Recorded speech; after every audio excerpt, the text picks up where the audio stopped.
Excellency Noor Hongri, Chair of the Mekong Institute Council, fellow council members, Mekong Institute Director and staff, honoured guests, ladies and gentlemen. Kia ora. Greetings from New Zealand. It is my very great pleasure to be here with you today on this auspicious occasion of the 15th anniversary of the Mekong Institute. On behalf of the New Zealand Government, our most sincere congratulations on this wonderful occasion. As the esteemed doctor pointed out in a fascinating address which really traversed the history of the MI beautifully, the New Zealand Government has been with the Mekong Institute from the start. And I have a secret to tell. I personally have too. I was the development manager for New Zealand's Mekong program back in 96, 97, 98, and was very involved with the then head of the New Zealand Aid Program, Mr. Gordon Schroff, in establishing New Zealand support. So it was wonderful to have that landmark pointed out that in fact we are celebrating today from the time when the Right Honourable Jim Bolger, our former Prime Minister, officially opened the Mekong Institute. And I made my first visit in those years. So now it's wonderful for me to be back 15 years later as the first woman to head New Zealand Aid and to be able to celebrate with you today. So it's an event of special personal significance as well as of significance to the New Zealand Government as major supporter.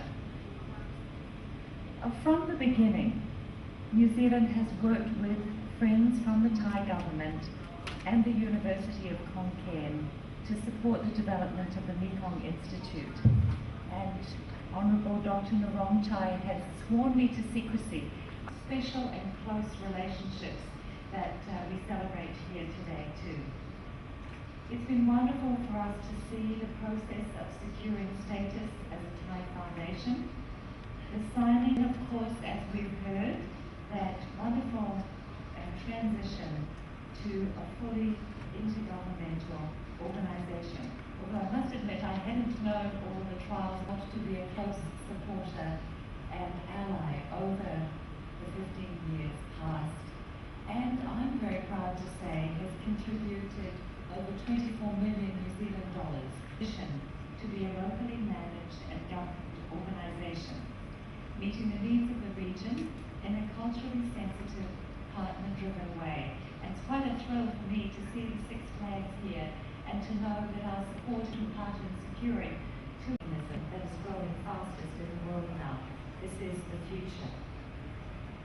I was excited too to see that in the space of just 15 years, there have been almost 4,000 feature of many a New Zealand ambassador's tour of duty out of Bangkok, and a wonderful way to engage next council steering meeting. He's currently undertaking Thai language training and is very diligent, so he wasn't allowed to come and be with me today.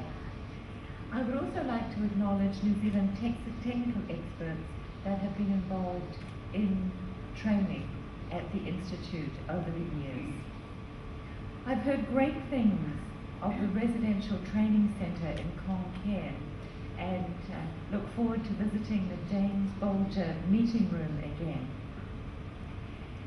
I wanted you to know too that the Right Honourable Bolger was delighted to receive an honorary doctorate in agricultural economics from Khon Kaen University in 1994. So that's been a source of pride for him since that time. I wanted to acknowledge my fellow council members and particularly the representatives of the 6 Greater Mekong sub-region governments. This institute is yours. It belongs to the people of the Mekong. Please continue to care for it, to sustain it and support it, and it will continue to reward you with the high quality training that the young people of the region deserve. We know that the long-term sustainability of the Institute is now more in your hands. So today, although we are gathered here to celebrate the first 15 years of the Institute, I wanted to offer some forward-looking comments and to see how best the MI might remain a relevant and effective provider of capacity training in the region. It's important always to continually examine the playing field from which and into which students and participants are drawn and placed. We were delighted to see in New Zealand that the 2012 to 22 strategic framework for the Greater Mekong Sub-Region Economic Cooperation Program, which was published last year, articulates a goal of increased economic growth, reduced poverty, and environmental sustainability across the sub-region. And having just represented New Zealand at Rio+20 in Brazil last week, I know how important those goals are to the future of our planet. It's noteworthy that the Mekong Institute's own thematic priorities align very well with the sector outcomes in the strategic framework. Increased cross-border investment and migration, and increased sustainable agricultural production are just two of the important themes. So this alignment, we believe, bodes very well for the continued relevance of the Institute's work to the region. I would challenge too, and I'm looking at the director, that the ability to influence policy development in the region is something that is in the future of the Mekong Institute. The policy dialogue's already underway, and the Mekong Forum that was held last year, we believe, are very good starting points. But we think that there's more that the Mekong Institute may do to step up into this space. The development of policy briefs on key issues of regional integration for distribution to senior government officials, for example, and opportunities to bring officials together to discuss key issues of regional importance under the auspices of the Institute are perhaps two suggestions. I mentioned earlier how encouraging it has been to see the Institute successfully adapting programs and delivery mechanisms to the changing needs of this dynamic region. From a focus on providing training for economies in transition in the mid-1990s, through to the focus today on promoting Greater Mekong sub-region integration into the ASEAN economic community, the Mekong Institute has proved its ability to adapt and retain its relevance. It will be equally crucial, however, to continue to adapt.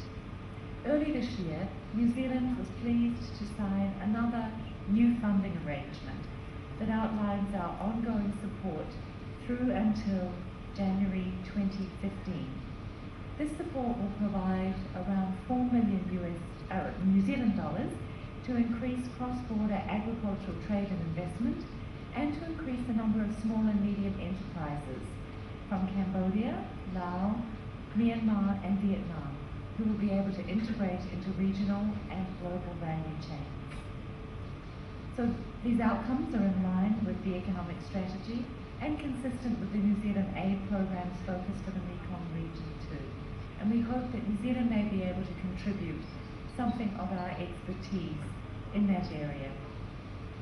And finally, in closing, our mandate for the ASEAN region is articulated through the ASEAN-New Zealand Joint Comprehensive Partnership, and in particular played out through 4 flagships: agricultural diplomacy, young business leaders, disaster risk management, and scholarships. They're supplemented by programs in English language training, tourism, and renewable energy. Another component was mentioned by my region. This is another program that we're proud to be supporting. So our commitment remains as strong as ever in terms of strengthening human resources, and I'm glad that your negotiating skills were as deft as they were, so that New Zealand remains phase of the Mekong Institute's life will be as successful as the first 15 years. Together, we can play a significant role in developing the human resources that will drive the Mekong region to increased economic prosperity, enhanced social equality, and greater environmental sustainability in the future. Thank you.